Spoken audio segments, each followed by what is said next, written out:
And the consistent themes were the best time to do something was yesterday, the second best time is today.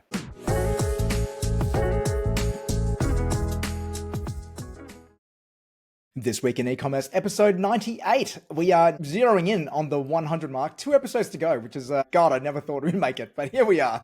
Countdown is well and truly on. What are we going to do for the big century? I don't know. We'll have to bounce around some ideas. Maybe even see if Paul wants to come back on for a 3-way conversation. Oh, that would be great. Yeah, I'll see if he's free in his very hectic schedule. Yes, yeah, for sure. All right, I am Mal Chia, back with you for another week. I have been on every episode of the 98 episodes we've done so far, and with me is Alex Ross. Alex, how are you? I am well. I'm still buzzing from online retailer last week with a wild inbox and an even crazier calendar, but yeah, I'm great. How are you? About the same. It took me till this morning to recover. So Monday morning, Friday, Saturday, Sunday. Friday was a write-off. Saturday, Sunday was feeling a little bit flat. And then today, feel back to normal again. So I feel good. Miss it. Ready to do it all over again next year. Yeah. In 365 days. I'm surprised that your voice is this strong after a full day or 2 full days of interviews, right?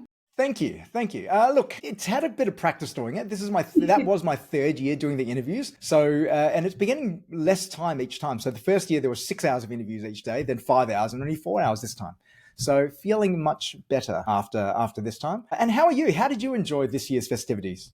I loved it. I mean, as always, really, right? But this year felt maybe there's just more clients in the room, more familiar faces every single year. It's that annual catch up, right? So yeah, a great time as always. And I noticed that the Athos Commerce team changed their outfits. I saw all the pink on Wednesday, and on Thursday, it's like Mikey was off in grey, someone else is wearing something else. It's like, what's going on? Yeah, well, we've got a whole new color palette, whole new merch, so we're all getting amongst it. Got a new Athos jumper on as well. It's a good time of year to get new jumpers too, right? Absolutely. Look, I got to say, on the merch side, there wasn't that much. I only picked up a couple of socks. I looked around, it's like normally there's a few odds and ends to pick up, get some stuff for the kids. But even then, I didn't see any like stuffed toys or anything which I could bring back home. No, I did the rounds looking for anything interesting or anything new, and I didn't find much. I'm not too mad about that though. Think about so much waste every year. So at least we're getting smarter about what we are buying, but some fresh new merch would be welcome. I got to say, that was something which really impressed me. I'm not sure if you noticed the waste sorting stations. Yes. So rather than everyone just putting random stuff in the bins, you had to take it to the station and they sorted it out for you into the compost, the recycling and the landfill. I thought that was a really, really nice touch. Yeah, 100%. And I think it's the last, 2 hours when everyone's packing down that I think the rubbish gets really out of control. Yeah. So they would have been busy during bump out. Look, I've talked to some friends in the event industry and they're just like, the amount of stuff which just gets thrown away at the end is just phenomenal. But what was your highlight? Was there any key themes that you picked up throughout the 2 days? Somebody's asked me that as well, and it's so tough to narrow it down to one. I think the general conversation around ChatGPT, answer engine optimization, and more that conversational commerce was my highlight or favorite thread to pull from. What about yourself, Mal? What was that for you? Well, I consider I didn't really leave the stage for 2 days. Look, for me, it was like the consistent themes across all the interviews I had. So I spoke with Jackie from Black Milk. I spoke with Vic and Lauren from Muscle Republic, Zoltan Saki from Citizen Wolf, and more and more and more. And the consistent themes were basically the best time to do something was yesterday. The second best time is today. That was a big one where a lot of people were regretting not making some changes earlier in the piece. They kind of waited till the wheels fell off before they decided to make those changes. So that's probably one from hiring, tech stack, any sort of capital investment type perspective, where when you see there could be a problem, you need to make those changes now, because when things are on fire, it's really hard to make the changes then. And then the other one was around people, just how important people are in this, particularly when you are a business in high growth, such as a Princess Polly or a Kalani Keeney's. You got to have the right people, because if you don't have the right people, the wheels again will also fall off. And I was amazed by some of the people there, like the 2 people I spoke to from those brands. They had been there for 17 and 12 years respectively, which is a hell of a tenure. Yeah. Which means like my 2 older children they've been there as long as my 2 older children have been alive, which is just crazy to think about. Yeah, it's a hell of a stint. And I think both points that you just brought up there feed into each other, right? Like you need to be able to do it now. You need to be able to activate this tech or this investment or whatever, but you need to have the right people to do that in the first place. Yeah, 100%, 100%. All right, we've got another bumper show lined up, and a lot of topics to cover off. So we're going to dive straight up into the quick topics, which number one goes out to Fleur. I'm pretty sure I pronounced that right. So Fleur, which is one of the TikTok shop darlings, they actually came up in a couple of the sessions which I had about TikTok shop and how they managed to build this brand and selling millions, tens of millions on TikTok shop. They were recently acquired by TSG Consumer to kind of show how a brand can have this breakout moment in social media, have this big viral moment, and then suddenly end up on the shelves at beauty stores around the country. Alex, your take on this one? Yeah, I think it's going to be interesting to see where TSG take it, right? Like you said, the brand's grown from that social commerce, from TikTok, from really great content. So if they can keep that kind of lifeblood in the brand, then amazing. It'll be really interesting to see where they go. Yeah, look, they launched in 2022 and already generating $150 million per year in retail sales, which is just insane, and almost puts to shame Hailey Bieber and the Rode acquisition in terms of what their turnover is. Well, I was thinking about Rode when I first saw this story. Two big acquisitions in this space. It's promising for that kind of fragrance and beauty space for sure. Yeah, and I think particularly in this sort of category, like it's marketing is so important. Marketing is so critical to have your brand stand out because you can't look at a scent and go, I know the difference between each one. It's the marketing and the branding which really elevates it. And in their case, elevated them to $150 million sale in sales, although I'm very curious to see what the valuation was because that was not disclosed. Yes, right. And that's the same thing with Rode as well, right? Like the valuation versus the sales. We'll see what TSG paid for it. I hope we'll find out later down the line. Yep, I would love to find out those numbers. It will probably freak out a lot of people, I suspect. Considering I was talking about retail valuations last year when I said it was like a 3 times multiple on EBITDA, they're like, really? I thought it'd be $100 million brand. It's like, no, not in most retail cases. Yeah. All right, the next story is about Sydney Sweeney and American Eagle. So American Eagle, long-time fashion retailer in America, they've just announced that they have seen a 12.3% increase in their market valuation off the back of their Sydney Sweeney campaign. Now, Sydney Sweeney has been all over the place recently. Like she is, I think this year so far, I think she is probably the number one most talked about celebrity, which kind of goes to show that there's still a place in the game for celebrity endorsements, to really elevate your brand. 100%. Thinking about the target market for Sydney Sweeney, maybe talking about more about that age bracket as well, for that celebrity endorsement to be attractive to those younger consumers, rather when you think about celebrity endorsements being those more traditional stars that we've seen in the headlines for years and years. Yep. Now, 2 other properties licenses, which I absolutely love because I'm a big time nerd. Have you ever played Final Fantasy before?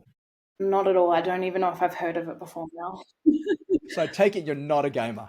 No, a board gamer potentially, but not a. Okay, what about Magic the Gathering? No, you're going Wow. and Okay. I think I've got no brothers, and the boyfriend isn't interested in this stuff as well. So I need those different male influences to bring this to me. You're gonna hang out with more nerds.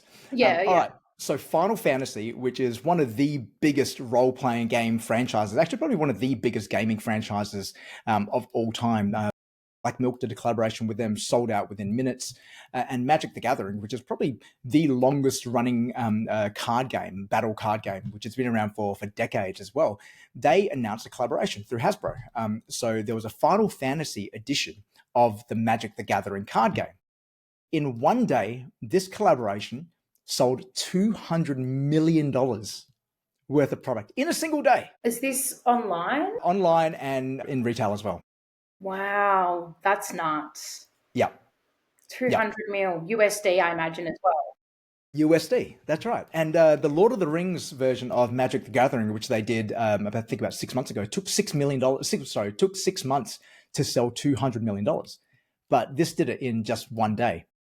So for me, it kind of just goes to show that when you have the right licensing, the right properties which just capture the imagination of a particular fandom, Hmm. it can go nuts. It can go absolutely nuts because people are just obsessed about this stuff. Yeah. Yep. The power of the nerds and their deep pockets are coming strong here.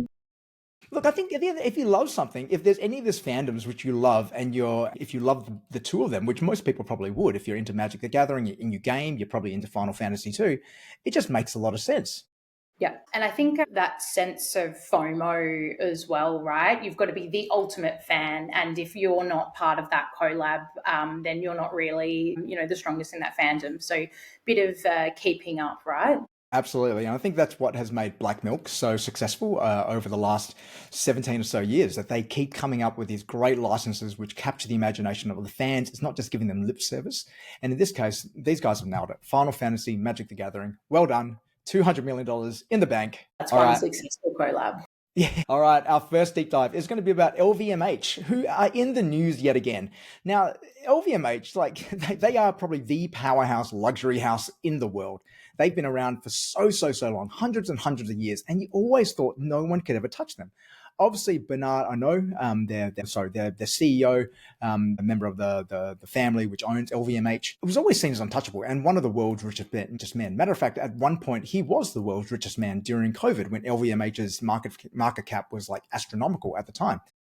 The hits just keep coming for them because they have just recently announced that in their fashion and leather goods category alone, they have seen a 9.2% sales decline, which is just wild considering that they have just been hit with continual declines over the last 12 or so months. It just seems that, that the cracks starting to appear with luxury. We always thought that the lipstick effect, no matter what, luxury would always persevere, but I don't know. Are things starting to fall off? I think just funny talking about COVID times where he was at one point the richest man in the world was when we saw that entrance to luxury from people that typically wouldn't afford it because they were putting their money elsewhere. And now we're seeing that opposite effect now, right? Where there are other places to spend your money other than these really expensive luxury goods. So it does feel like the news is a bit continual here where it's just talking about little incremental declines every quarter, which would be stacking up, particularly for a massive business like LVMH. And when you consider how big they are, the number of people they would hire, their supply chain, all the manufacturers, including the cheap Chinese labor who they paid $5 an hour to, the impact is quite huge. And in the last few weeks alone, we've seen the labor abuse for Laura Piana with the Chinese factories. They've had a UK data breach where I think 2.5 million UK citizens had their details exposed. And then last week as well, an investigation now underway where criminal organizations have been using LVMH luxury items like handbags to launder money because they retain their value. I know Hermes isn't part of this group, but buying a Birkin's a hell of a way of cleaning cash, right? Especially when you had that very first Birkin, which sold for $90 million or something like that a couple of weeks ago we talked about. Yeah. Looking at their portfolio as well, when they're having problems with fashion and leather goods, that's at least a third of all of their brands too. It's normally that kind of beauty, perfume, fashion, and then they do have some alcohol brands as well. Yep, like Moet Chandon. So in some of these cases though, like a lot of the luxury brands do position themselves as, because of the craftsmanship, because of the exclusivity and the scarcity, that it's a better product. Hence, that's why that's justifying their higher price point. Mm-hmm. Now, do you think that this is kind of being stripped away now and people are starting to really question why they would pay that amount for their products, particularly when there's so many people doing it right now, who are coming out with, new alternative luxury fashion brands? Yeah, 100%. I think the consumer is always getting smarter and smarter and more cottoned onto that. I don't know if this stat is true, but it's one that I've heard that I'm sure multiple people have heard, is that 80% of their profit margin goes back into marketing, or 80% of their profits go into marketing. And so you're just buying into the dream and whether or not that's making sense for consumers anymore. Well, look, I think that it's very similar to the to Big Pharma as well, where Big Pharma kind of always have made this argument that, hang on, you need to buy us rather than generic brands, and you need to protect us because we need to invest back into R&D. But when you look at their financials, they invest more into marketing and lobbyists than into the actual R&D themselves. So in this case, it's like how much of it is just smoke and mirrors versus the actual quality of the product. Yep, 100%. And there are so many emerging brands, smaller brands that have a lot more emphasis on quality, on individuality. So if you're buying these products for quality, then you're not getting that. Do you think they'll still be here in 100 years' time? Yes, I do. I don't think all of the brands, somebody like Tiffany and Co., in my eyes, will always go the distance. They haven't been, like, their brand is definitely strong, but then there are others that I don't think they will be, no.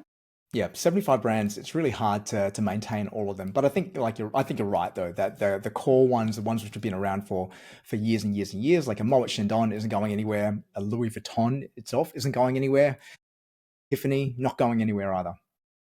Yeah. Interesting to find out, I suppose, the percentage of those sales and how much they're keeping this business up. I'm sure there are certain brands in their portfolio that are contributing a lot more to this decline than what it feels like across the board. Absolutely.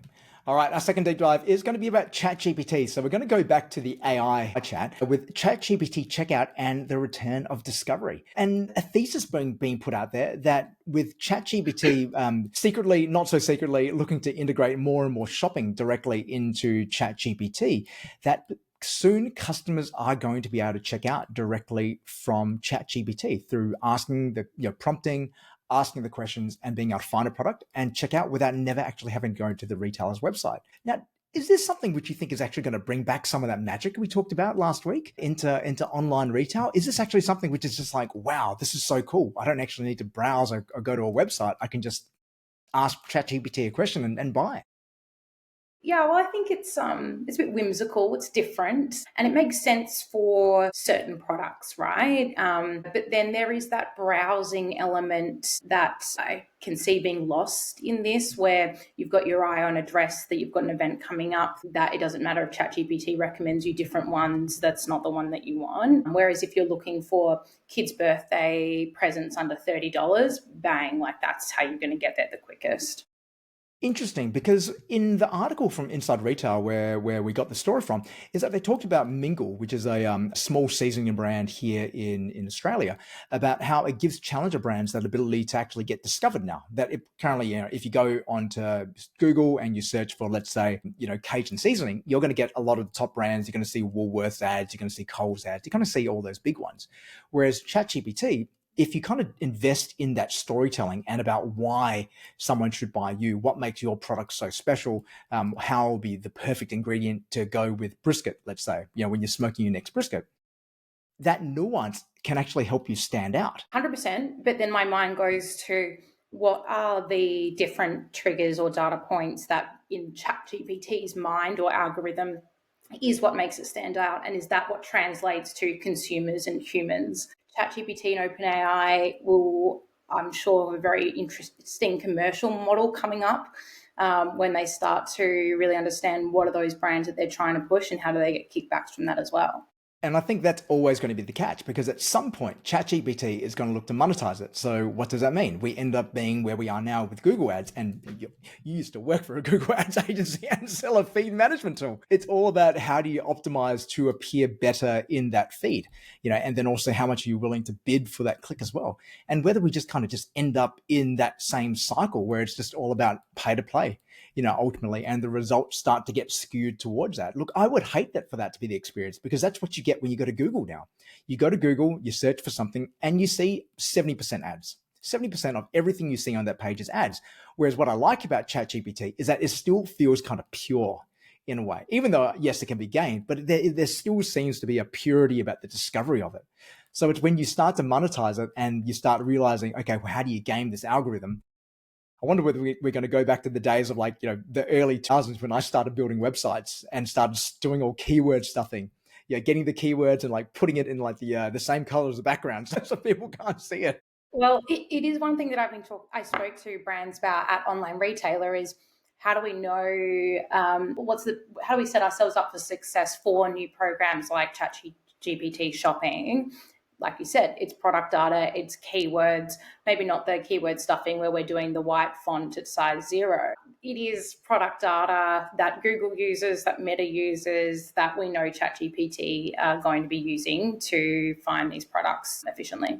Yeah, and I think that's where making sure you've got that nuance in there becomes really important. So for me, part of it is also understanding who's the target audience, which who you're trying to reach. If you're trying to reach that backyard barbecuer, who's smoking on the weekends, doesn't want to invest 20 hours in a low and slow cook.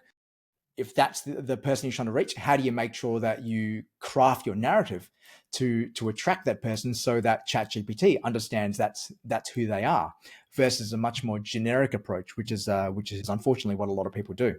Yes, and whether or not ChatGPT will use your language or what you've been interacting previously to start to form a profile about you, to then understand, okay, you are you are someone that has that attention to detail, so you'll find this product more compelling than someone who just wants a quick and dirty and to chuck it into the shopping cart and buy. So it'll be interesting to see, I think, the data points on both sides, both the product and the consumer, and how it matches them up.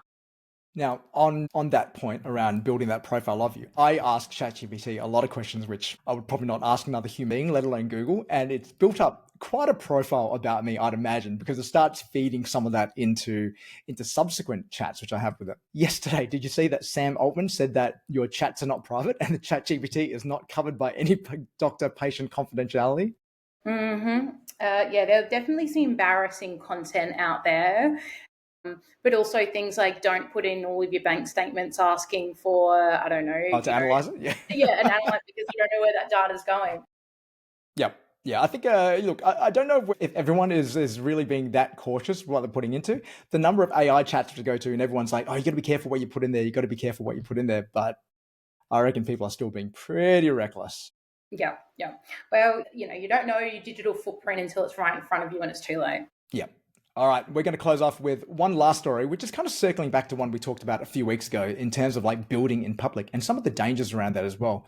In the e-commerce space, we talk so much about the importance of founder content, putting a face in front of the brand, and how important that is for people to really buy into the story of who you are, what you do, and all that good stuff. Now, over the last week, there was a big social media furore, I guess, with a lot of conversation, a lot of controversy in terms of Sarah Day, who recently split from Who is Elijah. Now, all transparency, Who is Elijah is a client of mine.